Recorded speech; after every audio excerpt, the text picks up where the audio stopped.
Son las 5:45 de la tarde del 30 de septiembre de 1955. En el cruce de dos carreteras del centro de California, cerca de un pueblo diminuto llamado Cholame, un auto plateado, bajísimo, casi pegado al asfalto, avanza directo hacia un sol que ya casi toca el horizonte. Dentro van dos hombres. Uno es un mecánico alemán que se llama Rolf Wüterich, antiguo piloto de planeadores de la Luftwaffe, convertido ahora en uno de los mecánicos más respetados de la fábrica Porsche. El otro tiene 24 años, las manos en el volante, y hace apenas 9 días compró ese auto. Hace apenas 2 semanas terminó de filmar la película, que el estudio ya sabe que va a convertirlo en el actor más grande de su generación. Se llama James Dean, y en los próximos minutos va a morir. No lo sabe. Nadie en ese auto lo sabe.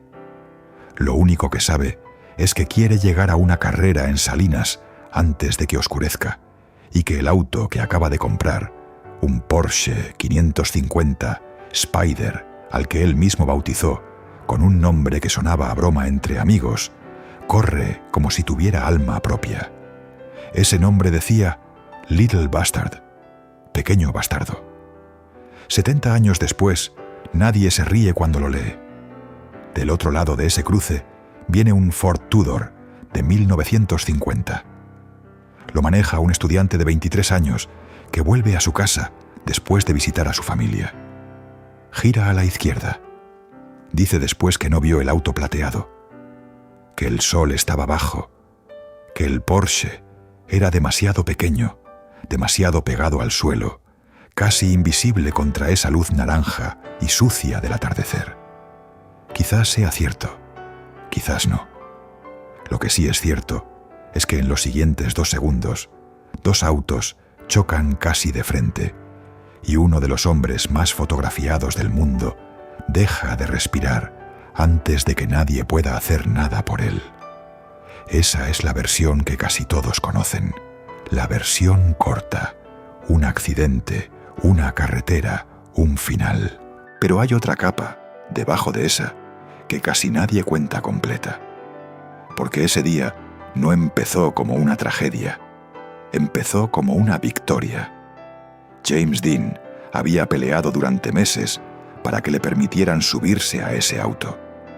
Había una cláusula en su contrato que se lo prohibía, y la forma exacta en la que consiguió que se la levantaran tiene una relación directa, casi matemática, con la hora en la que terminó muerto sobre ese asfalto. Y eso no es lo más oscuro. Lo más oscuro es lo que él mismo grabó, con su propia voz, semanas antes de morir. Una frase, una advertencia, dicha casi en broma frente a una cámara, que terminó saliendo al aire después de que él muriera, exactamente de la forma que esa frase describía. Tampoco es lo más oscuro. Lo más oscuro es lo que pasó con el auto, con los restos de ese Porsche plateado. Porque lo que sobrevivió de esa máquina no dejó de hacer daño cuando James Dean murió dentro de ella. Siguió haciéndolo durante años. Y hasta el día de hoy, 70 años después, nadie sabe dónde terminó. Hoy vas a descubrir 4 cosas sobre la muerte de James Dean que convierten lo que parece un simple accidente de tráfico en una de las historias más inquietantes de la historia de Hollywood. Primero, vas a descubrir la frase exacta que dijo el día que recuperó el permiso para volver a correr, y la advertencia que un director de cine, mirándolo a los ojos, le hizo apenas 7 días antes del accidente. Una advertencia que él ignoró por completo. Segundo, vas a descubrir el mensaje sobre seguridad vial que grabó con su propia voz, la frase que improvisó frente a las cámaras sin que nadie se lo pidiera, y la forma en la que esa grabación terminó saliendo al aire frente a miles de personas que ya sabían que él estaba muerto.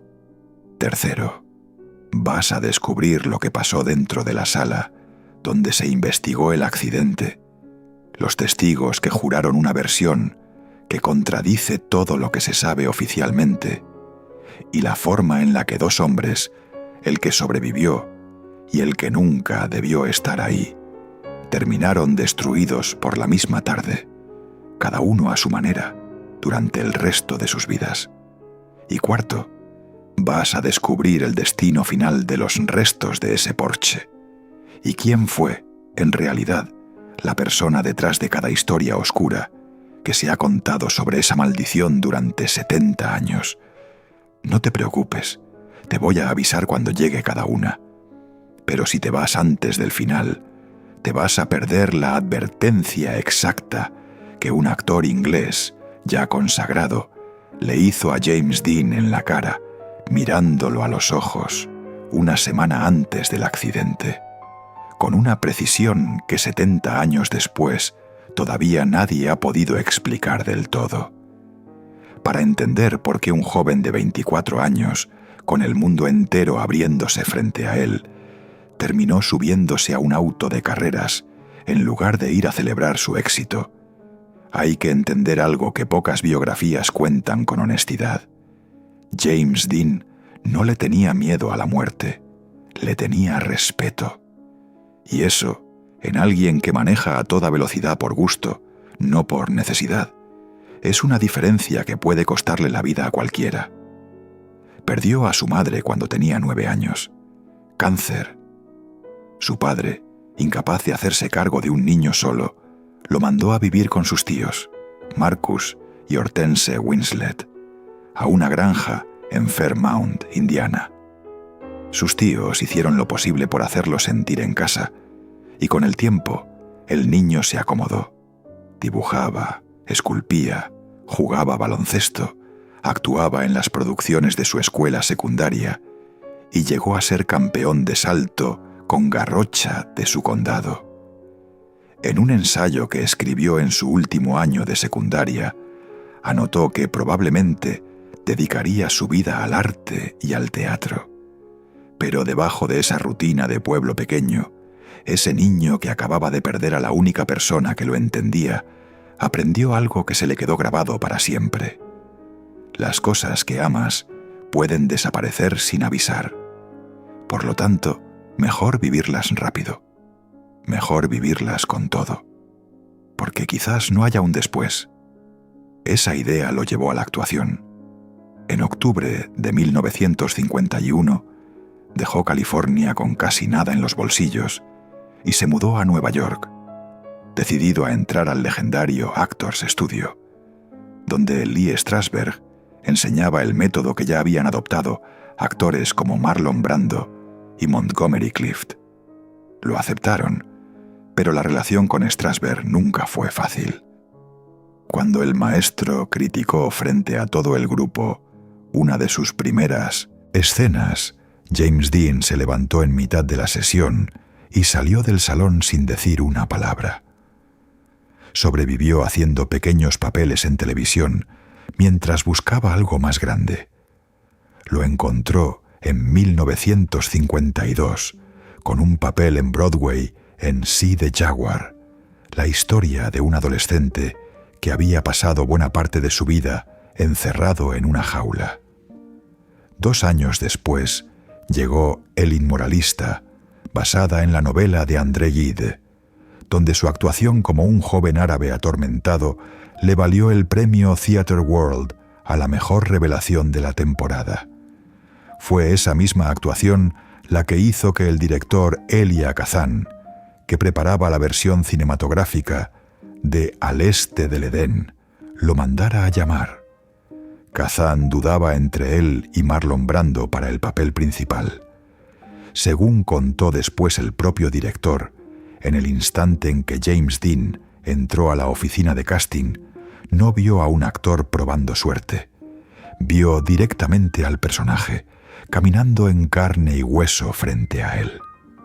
En menos de 4 años, un joven que llegó a Nueva York sin contactos y sin un papel firmado, conquistó Broadway, después Hollywood, y finalmente antes de cumplir los 25 años, la muerte.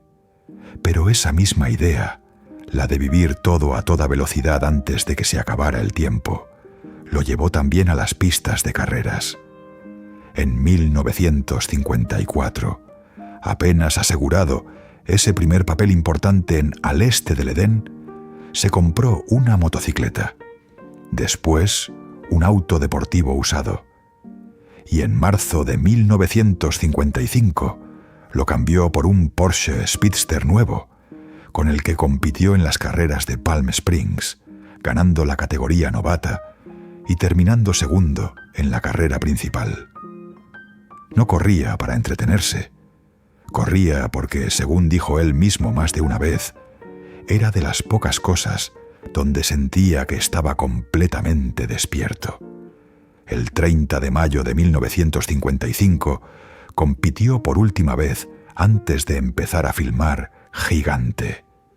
Y entonces todo se detuvo. La película tenía un presupuesto de $5 millones, una cifra astronómica para 1955, y George Stevens grabaría tanto material que tardaría más de un año en terminar de editarla. Durante 4 meses, mientras filmaba bajo el sol de Texas, junto a Elizabeth Taylor y Rock Hudson, construyendo el personaje que terminaría definiendo su carrera, James Dean tuvo terminantemente prohibido volver a subirse a un auto de carreras. Warner Bros. Había puesto esa condición en el contrato. Un actor lesionado, o algo peor, podía significar millones de dólares perdidos en una película todavía sin terminar. Dean firmó, pero no dejó de pensar en eso ni un solo día. En julio, todavía en pleno rodaje, sin que el estudio lo supiera, dejó un depósito para comprar un auto de carreras nuevo, un Lotus, a un distribuidor de Burbank. Le dijeron que la entrega tardaría hasta el otoño. Por lo tanto, mientras fingía paciencia frente a las cámaras, ya estaba comprando, en secreto, la siguiente máquina con la que iba a volver a correr. La relación con su director nunca ayudó a calmar esa inquietud. George Stevens le exigía dejar atrás los gestos y los tics que había aprendido en el Actors Studio. Discutían casi todos los días. En un momento del rodaje, James Dean dejó de presentarse al set durante 3 jornadas completas, una especie de huelga personal, hasta que su propio agente tuvo que viajar a Texas para calmar las cosas.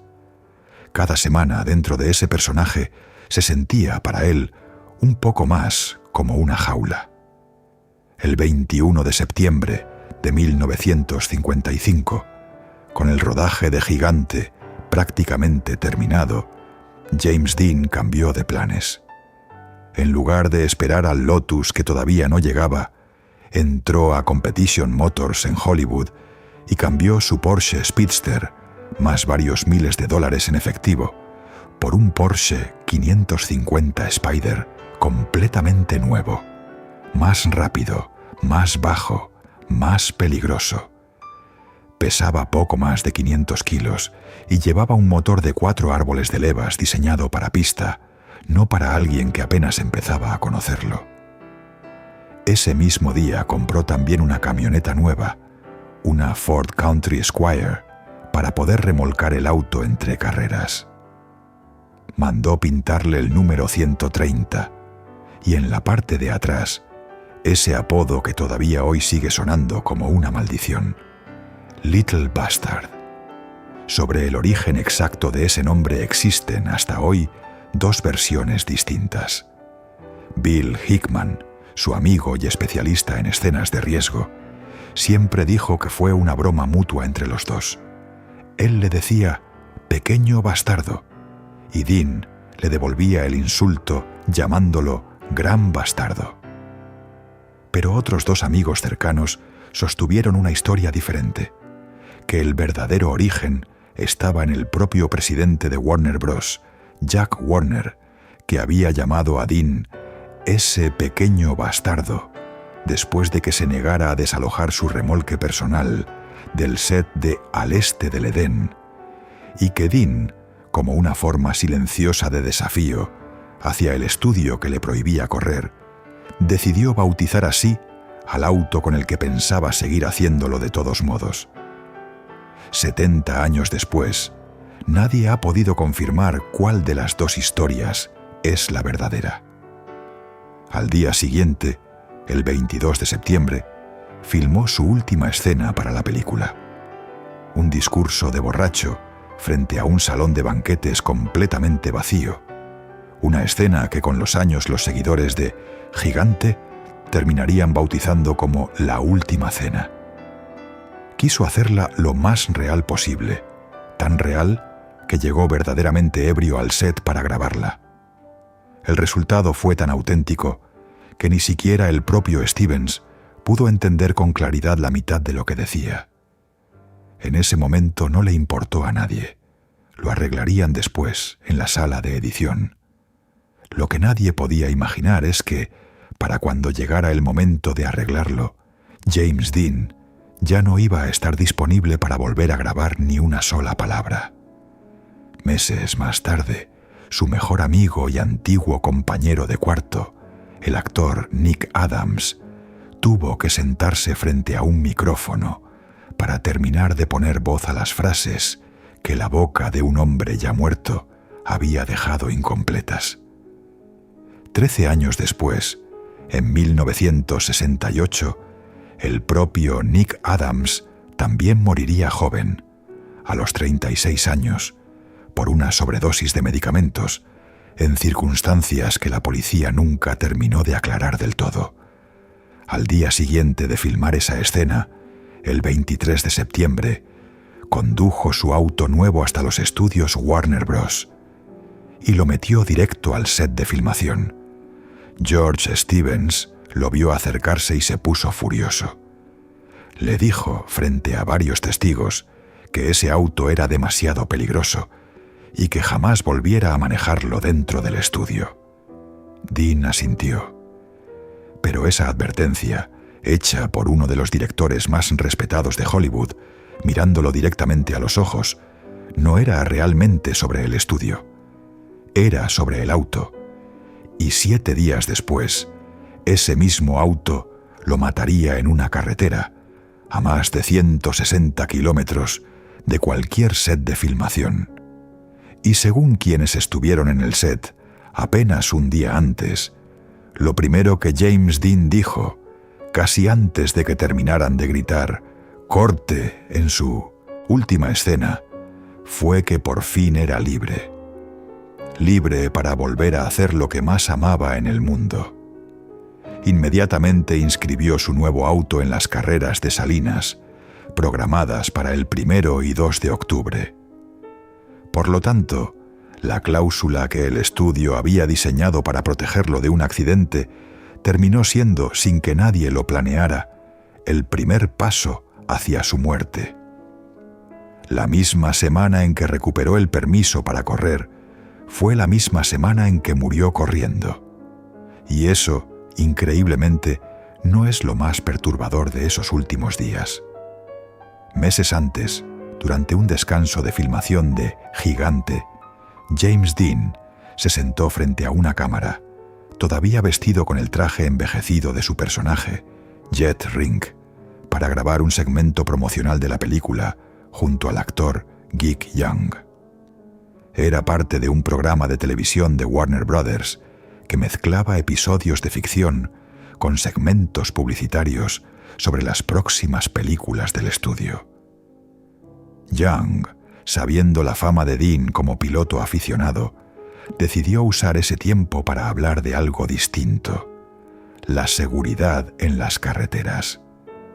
Le mostraron una nota sobre la conducción imprudente entre los jóvenes, una escena de su propia película, Rebelde sin causa, donde 2 autos compiten al borde de un precipicio, y al final, Young le hizo una pregunta directa: si tenía algún consejo para los jóvenes conductores. El guión tenía una frase ya escrita para que Dean la leyera, algo parecido a «La vida que salves puede ser la tuya propia». Dean no la leyó tal cual estaba escrita. La cambió ahí mismo frente a las cámaras, sin que nadie se lo pidiera. Dijo, en cambio, que condujeran con calma, porque la vida que podrían salvar podría ser la suya. Ese segmento no se transmitió antes de su muerte. Se transmitió semanas después, ya como parte de la promoción de Gigante. Imagina ese momento.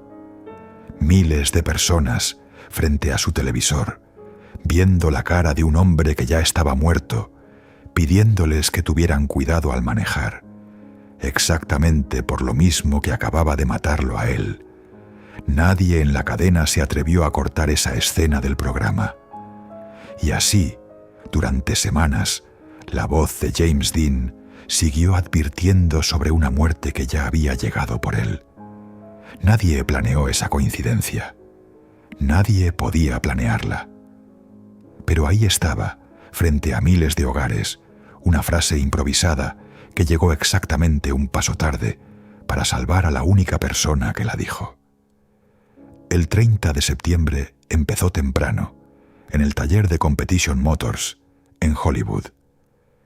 James Dean y Rolf Wütherich pasaron la mañana preparando el Porsche para la carrera. Wütherich no era cualquier mecánico de taller.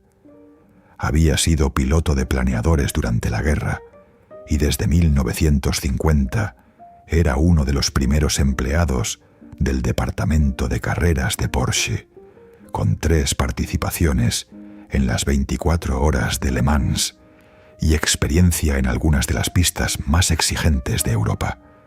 El plan original era sencillo: llevar el auto sobre un remolque, sin manejarlo, hasta Salinas. Pero Wütherich insistió en algo distinto. El motor era nuevo, todavía sin romper. Necesitaba kilómetros reales de carretera, no un viaje sobre un remolque. Por lo tanto, decidieron que Dean manejaría el Porsche por su propio pie, mientras un amigo, el especialista en escenas de riesgo Bill Hickman, los seguía en una camioneta con el remolque vacío, junto a un fotógrafo llamado Sanford Roth, que trabajaba en un reportaje sobre Dean para la revista Collier's. Roth no era solamente un periodista asignado a cubrir una historia. Se había hecho amigo personal de Dean desde que se conocieron en el set de Gigante. Y Dean había llegado a tratar a Roth y a su esposa Beulah casi como a unos padres adoptivos. Salieron pasada la 1 de la tarde, después de un café en un mercado sobre la calle Vine. A media tarde, en una gasolinera de Sherman Oaks, alguien tomó una fotografía de James Dean de pie junto a su auto nuevo. Esa foto, sin que nadie lo supiera todavía, sería una de las últimas imágenes de él con vida. Tomaron la carretera 99 hacia el norte. Subieron por el paso conocido como The Grapevine. Y poco después de las 3:30 de la tarde, cerca de Bakersfield, un oficial de tránsito los detuvo. Le puso a Dean una infracción por exceso de velocidad. A Hickman, que iba remolcando el tráiler, también le pusieron una multa. Ninguna de las 2 infracciones los hizo bajar el ritmo. Pararon brevemente en Blackwell's Corner, un puesto de gasolina y abarrotes en mitad de la nada, donde Dean se compró una manzana y un refresco y se cruzó con otros corredores que también iban camino a Salinas. Ahí mismo quedaron de verse esa misma noche para cenar juntos en el Paso Robles Inn. Era una cena que James Dean nunca llegó a cumplir. Después siguieron, directo hacia el cruce, donde la carretera 466 se encuentra con la 41, cerca de un pueblo diminuto llamado Cholame. El sol, bajo en el horizonte, pintaba el asfalto de un naranja sucio. Era exactamente la clase de luz que hace que un auto plateado, bajo, casi pegado al suelo, se vuelva casi invisible contra el resplandor. Del otro lado del cruce, un estudiante de 23 años llamado Donald Turnipseed manejaba de regreso a su casa en Tulare después de visitar a su familia. Giró a la izquierda hacia la carretera 41. Dijo después que jamás vio el Porsche acercarse. No hubo tiempo para frenar del todo. Wüterich, según contó años más tarde con dificultad, vio el Ford cruzar la línea central justo cuando ya era demasiado tarde para reaccionar. Dean intentó una maniobra de piloto, un giro brusco hacia un lado para esquivarlo, pero no había espacio ni tiempo suficiente. Los dos autos chocaron casi de frente. El Porsche salió volando por el aire y aterrizó sobre sus ruedas dentro de una zanja. El Ford, mucho más pesado, se deslizó casi 12 metros carretera abajo. El pie izquierdo de James Dean quedó atrapado entre el embrague y el freno. Tenía el cuello roto, ambos brazos fracturados, la mandíbula partida y heridas internas que ningún hospital del mundo hubiera podido revertir a tiempo. Rolf Wüterich salió disparado fuera del auto. Sobrevivió, con la mandíbula fracturada, la cadera y el fémur rotos, pero sobrevivió. Donald Turnipseed se quedó de pie junto a su Ford destrozado, con la nariz sangrando y un raspón en la frente. Nada más. Los oficiales de la patrulla de caminos que llegaron primero, Ernie Tripke y Ronald Nelson, reconstruyeron en su reporte preliminar la secuencia exacta de esos últimos segundos. Turnipseed girando a la izquierda, el Porsche acercándose de frente, sin tiempo para nada más.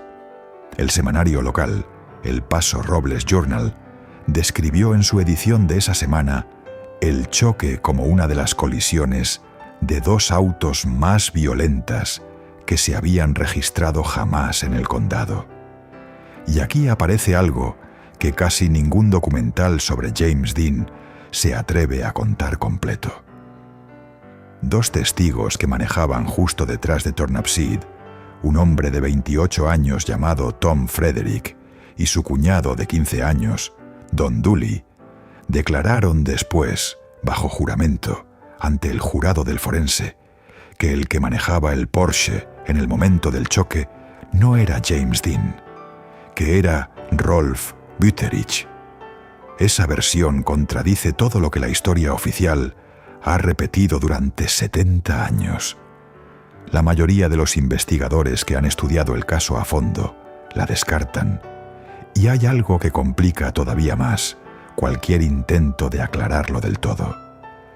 Según su propia declaración ante el forense, tomada en el hospital, y según una entrevista posterior en 1960, el propio Rolf Wüterich jamás pudo recordar con claridad los segundos exactos previos al choque, ni los inmediatamente posteriores. El único hombre, además de Dean, que estuvo dentro de ese auto en el momento del impacto, no podía confirmar ni negar nada con certeza. Esa declaración de Frederick y Dooley existe, está en el acta del tribunal y nunca ha sido borrada del expediente. 10 minutos después del impacto, Hickman y Roth llegaron al lugar. Hickman, según contó años más tarde en una entrevista, no encontró un cuerpo inmóvil, sino a un James Dean que todavía respiraba, todavía hacía ruido. Lo sostuvo mientras ese sonido se apagaba poco a poco hasta desaparecer del todo. Dijo, años después, que no logró dormir bien durante casi una semana, solamente por el recuerdo de ese sonido. Roth tomó las fotografías del Porsche destrozado, que hoy se conocen como las últimas imágenes del accidente. Su esposa, Beulah, negó durante el resto de su vida que Sandy hubiera fotografiado a Dean, todavía atrapado, dentro de los restos del auto. Llevaron a Dean y a Wüterich en la misma ambulancia hasta el hospital conmemorativo de Paso Robles, a más de 40 kilómetros de distancia. James Dean fue declarado muerto al llegar, a las 6:20 de la tarde. Tenía 24 años. Donald Turnipseed, después de ser interrogado por la policía de tránsito en el lugar, hizo autostop de regreso a su casa, solo en la oscuridad. Esa misma noche, en Hollywood, en una sala de proyección de los estudios Warner Bros., George Stevens, Elizabeth Taylor y varios miembros más del equipo de Gigante estaban viendo material sin editar de la película. Stevens se levantó, apagó las luces y el sonido y anunció sin preámbulo que Dean estaba muerto. Nadie en la sala le creyó al principio. Elizabeth Taylor se quedó en el estudio hasta las 9 de la noche, llamando a hospitales, a la morgue, a periódicos, intentando confirmar algo que ya era, desde hacía horas, completamente cierto. Lo que pasó al día siguiente todavía se cuenta hoy como una de las decisiones más frías de toda la producción. Stevens necesitaba terminar de filmar las tomas de reacción de Taylor para una escena que ya había grabado junto a Dean. Por lo tanto, un día después de que se confirmara la muerte de su amigo, obligó a una Elizabeth Taylor destrozada a pararse frente a la cámara y actuar sola, mirando un punto vacío donde Dean ya no estaba. La presión terminó enfermándola. Tuvo que ser hospitalizada y la producción perdió varios días más de filmación por su recuperación. Rock Hudson rompió en llanto. Pero según quienes estuvieron ahí, nadie quedó tan destruido como Taylor. Cuando ella le preguntó a Stevens, casi sin poder hablar, si podía creer que algo así hubiera pasado, la respuesta del director fue tan fría que todavía se repite 70 años después. Sí podía creerlo. Dean, dijo, se lo había buscado. 11 días después, el 11 de octubre de 1955, se realizó la investigación oficial en San Luis Obispo. Turnipseed declaró ante el jurado que jamás vio el auto bajo y plateado hasta el instante mismo en que ya estaba girando hacia la carretera 41. Después de escuchar a la policía de caminos y a los testigos, el jurado regresó con un veredicto: muerte accidental, sin intención criminal. Turnipseed quedó libre de toda responsabilidad penal. El acta original de esa investigación todavía existe. 70 años después, sigue guardada bajo llave en la Corte Superior de San Luis Obispo y cualquier persona puede pedir verla con una cita previa. Pero ese veredicto no cerró nada para nadie. Las primeras noticias del accidente hablaban de una velocidad de casi 150 kilómetros por hora. Esa cifra recorrió el mundo entero, se repitió en periódicos, se convirtió en parte del mito. Décadas después, un oficial de la patrulla de caminos que estuvo en el lugar de los hechos recordó, en una entrevista citada por el Los Angeles Times, que la posición real del cuerpo y los restos del auto sugerían una velocidad mucho menor, más cercana a los 88 kilómetros por hora. Lo que se dijo en 1955 y lo que realmente ocurrió esa tarde, según la evidencia física, nunca terminaron de coincidir del todo. Durante los siguientes 40 años de su vida, Donald Turnipseed jamás concedió una entrevista sobre lo ocurrido esa tarde, ni una sola. Rechazó a periodistas, rechazó a biógrafos, rechazó a cualquiera que se acercara buscando una declaración. Vivió el resto de su vida cargando con el peso de ser, para millones de personas que ni siquiera conocían su nombre, el hombre que mató a James Dean, aunque ningún tribunal lo declarara responsable de nada. Murió de cáncer de pulmón en 1995, a los 63 años, todavía en silencio. Pero la historia de Rolf Wüterich es todavía más oscura. Aunque también fue declarado libre de toda culpa, Wüterich jamás pudo perdonarse por haber sobrevivido. El taller donde trabajaba lo despidió poco después. Empezó a recibir cartas de odio de admiradores de Dean, que lo culpaban en secreto, sin importarles lo que decía cualquier veredicto oficial. Intentó quitarse la vida 2 veces durante la década de los 60. En 1967, en medio de una de sus peores crisis, atacó a su propia esposa con un cuchillo en un intento fallido de acabar con la vida de ambos. Ella sobrevivió. A él lo internaron en un hospital psiquiátrico. Tuvo 4 matrimonios y los 4 terminaron en fracaso. Volvió finalmente a una vida tranquila cerca de su ciudad natal, en Alemania, trabajando en una concesionaria de autos Honda. Y el 22 de julio de 1981, 26 años después de sobrevivir al accidente que mató a James Dean, Rolf Wüterich, sin el cinturón de seguridad puesto, perdió el control de su auto en una curva mojada por la lluvia, en un pueblo llamado Kupfersel, y se estrelló de frente contra el muro de una casa. Murió en el acto. Tenía 53 años. El hombre que sobrevivió a uno de los choques más famosos de la historia del cine terminó finalmente exactamente de la misma forma en la que casi murió aquella tarde de 1955. Hubo un tercer hombre esa tarde, y su historia tomó un camino que nadie hubiera podido predecir. Bill Hickman, el amigo y especialista en escenas de riesgo, que llegó minutos después del choque y sostuvo a James Dean mientras moría, no se alejó de la velocidad después de esa tarde. Hizo exactamente lo contrario.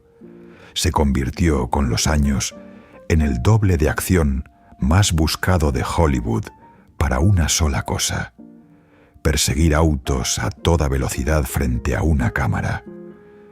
Fue él quien manejó el Dodge Charger negro en la persecución de Bullitt en 1968, él quien condujo a casi 90 millas por hora entre tráfico real, sin permisos de filmación, por las calles de Nueva York para The French Connection en 1971, y él quien repitió la hazaña 2 años después en The Seven Ups.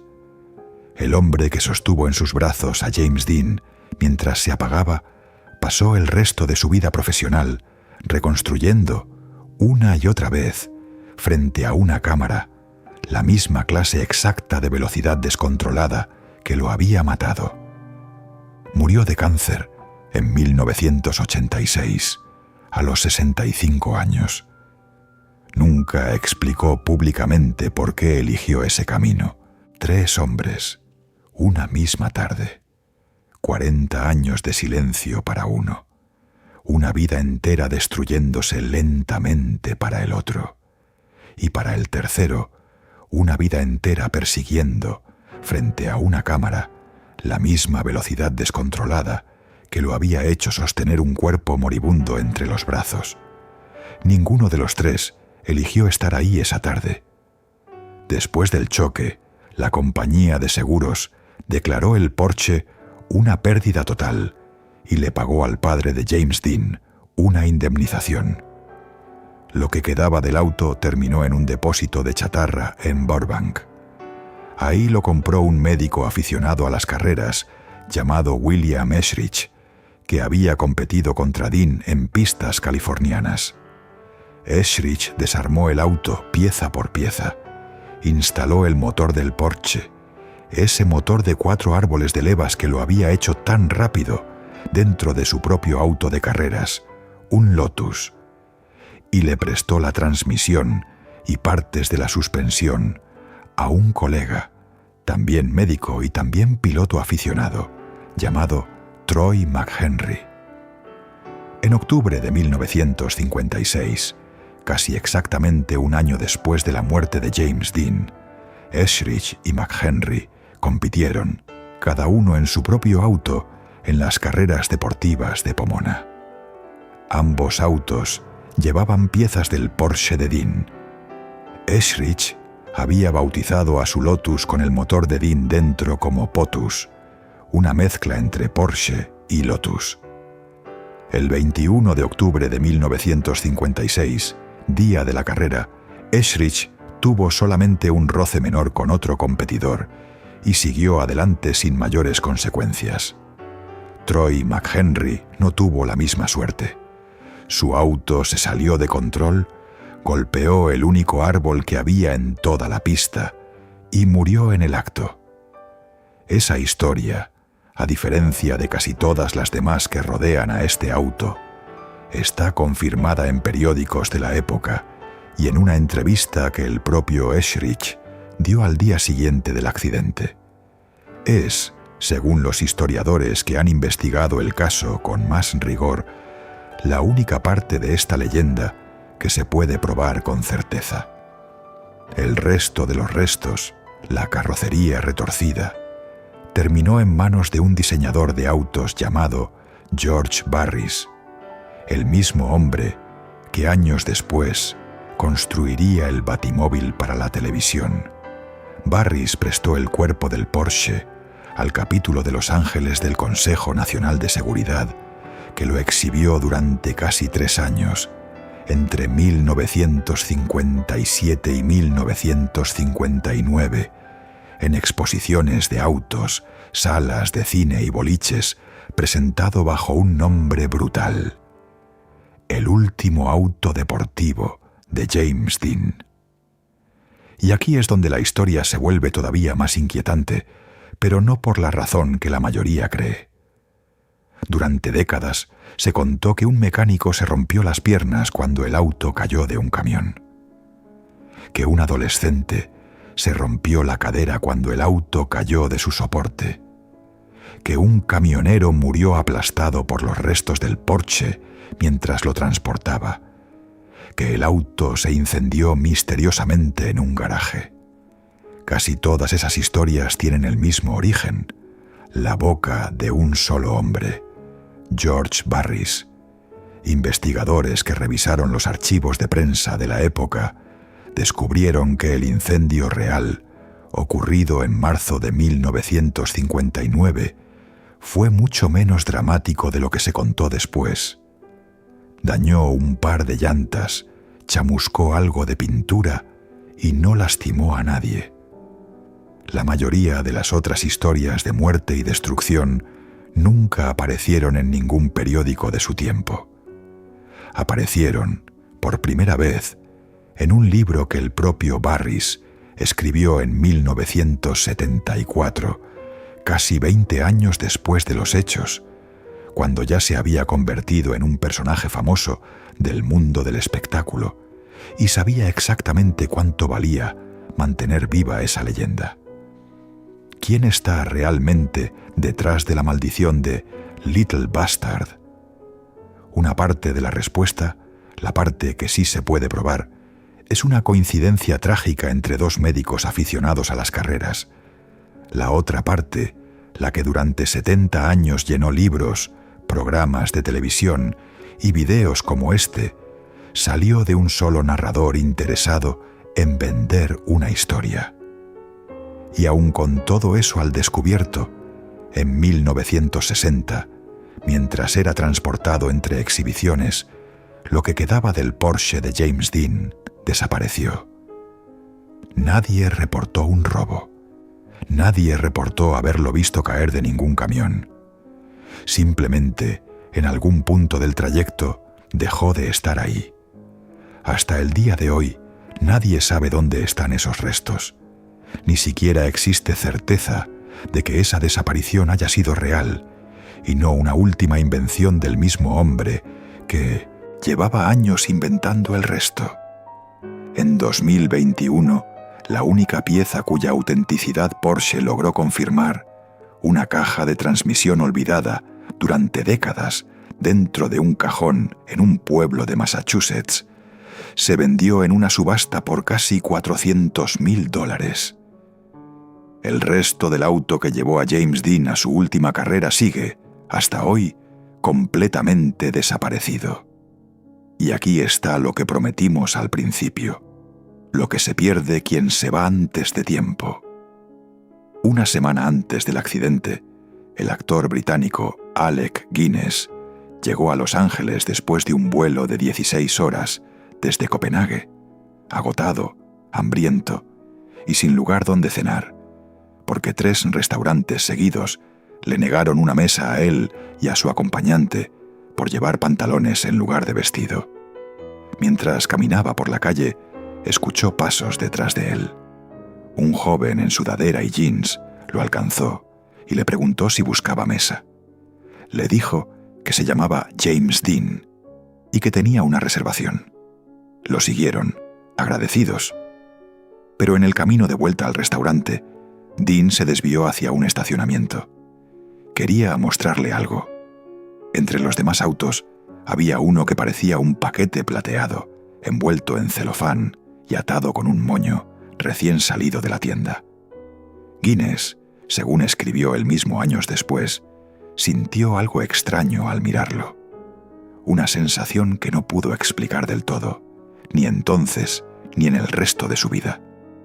Y casi sin pensarlo, le dijo a James Dean algo que en ese momento sonó como una broma incómoda: que por favor nunca subiera a ese auto, porque si lo hacía, lo encontrarían muerto dentro de él antes de que pasara una semana. James Dean se rió. Por supuesto que se rió. Cualquiera se hubiera reído. 7 días después, casi a la misma hora del día, James Dean murió dentro de ese auto. Guinness contó esta historia primero por escrito y años más tarde, en entrevistas de televisión, con detalles que se fueron volviendo más precisos con el tiempo, lo suficiente como para que algunos historiadores se pregunten si la memoria, con los años, no termina afilando lo que el miedo dejó borroso la primera vez. Pero el centro de la historia, el encuentro, el auto, la advertencia, la semana exacta, nunca cambió en ninguna de sus versiones. No existe una grabación de ese momento. No hay testigos que lo hayan filmado. Solo está el relato de un hombre que durante el resto de su vida no encontró una explicación racional para lo que sintió esa noche, mirando un auto que exactamente 7 días después se convertiría en una tumba de metal plateado en mitad de una carretera de California. El funeral de James Dean se realizó el 8 de octubre de 1955 en una pequeña iglesia de Fairmount, Indiana, a menos de 1 kilómetro de la granja donde había crecido. El ataúd permaneció cerrado todo el tiempo, para que nadie viera lo que el accidente le había hecho al cuerpo. 600 personas entraron a despedirlo. 2.400 más se quedaron afuera, en la calle, esperando solamente ver pasar el cortejo. 19 días después de ese funeral, el 27 de octubre de 1955, Warner Bros. Estrenó Rebelde sin causa en cines de todo el país. El estudio había acelerado el lanzamiento, consciente del valor que tenía ahora cada fotograma de un actor que el público ya no podía ver en persona. La película incluye una escena que 70 años después resulta casi imposible de ver sin sentir un escalofrío distinto al que sintió el público de 1955. Una carrera de autos al borde de un acantilado, donde 2 adolescentes compiten a toda velocidad para demostrar quién salta primero del vehículo antes de que caiga al vacío. En la escena, el personaje de Dean salta a tiempo y sobrevive. El otro joven, interpretado por el actor Cory Allen, no logra liberarse. La manga de su chaqueta se le enreda en la manija de la puerta y el auto lo arrastra con él por el borde del precipicio. Millones de espectadores vieron morir en la pantalla a un personaje atrapado dentro de un auto a toda velocidad, sabiendo que el actor que protagonizaba la película ya había muerto exactamente así, semanas antes, en una carretera real. Un año después, James Dean se convirtió en el primer actor de la historia en recibir una nominación al Oscar después de muerto. Y al año siguiente lo logró por segunda vez, por su papel en Gigante, la misma película que casi le costó esperar demasiado para volver a hacer lo que más amaba. Sigue siendo, hasta el día de hoy, el único actor nominado 2 veces después de fallecer. En los meses que siguieron a su muerte, una parte del público se negó, literalmente, a creer que James Dean estuviera muerto. Para mediados de 1956, circulaban rumores que aseguraban que en realidad había sobrevivido al choque, pero quedó tan desfigurado que el estudio y su propia familia decidieron declararlo muerto para protegerlo de las cámaras, y que vivía en secreto, en un sanatorio privado, aprendiendo a usar prótesis.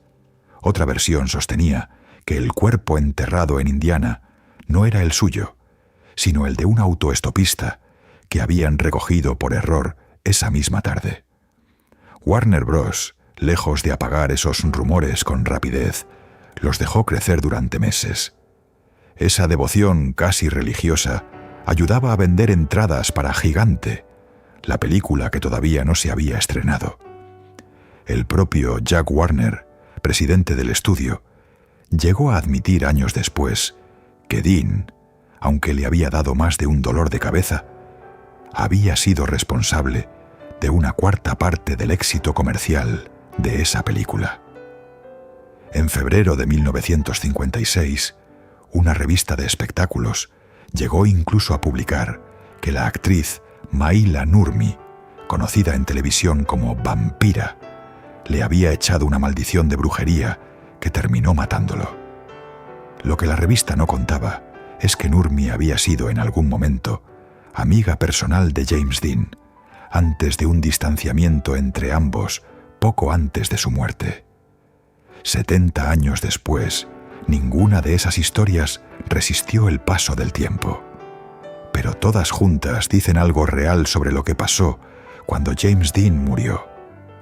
Una parte del mundo simplemente se negó a aceptarlo. El cruce donde murió fue declarado en 2005, 50 años después del accidente, como el Cruz Memorial de James Dean.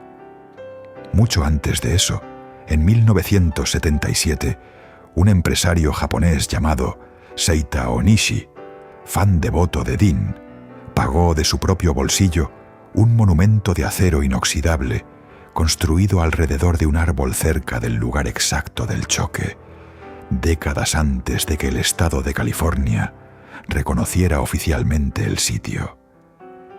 Ese mismo hombre, en 1986, terminó comprando también buena parte de los negativos originales de Sanford Roth, las últimas fotografías que existen de James Dean con vida. Y en 2023, 68 años después de esa tarde, California por fin empezó a construir un nuevo intercambio elevado en ese mismo punto, diseñado específicamente para eliminar el tipo exacto de giro a la izquierda, ciego contra el tráfico que viene de frente, que le costó la vida a James Dean. En el momento de morir, todavía tenía pendiente un contrato de 9 películas con Warner Bros., valorado en $900,000, y un papel ya asignado en una producción de la Metro-Goldwyn-Mayer, la vida del boxeador Rocky Graziano en Somebody Up There Likes Me. Ese papel, y poco después el protagónico de El Zurdo, terminaron en las manos de un actor todavía casi desconocido que había estudiado junto a él en el Actors Studio, Paul Newman. Newman, años después, en sus propias memorias, reconoció sin rodeos que varios de los saltos más importantes de su carrera llegaron exactamente en el momento en que la carrera de James Dean se detuvo para siempre. Llamó a eso, él mismo, la suerte de Newman.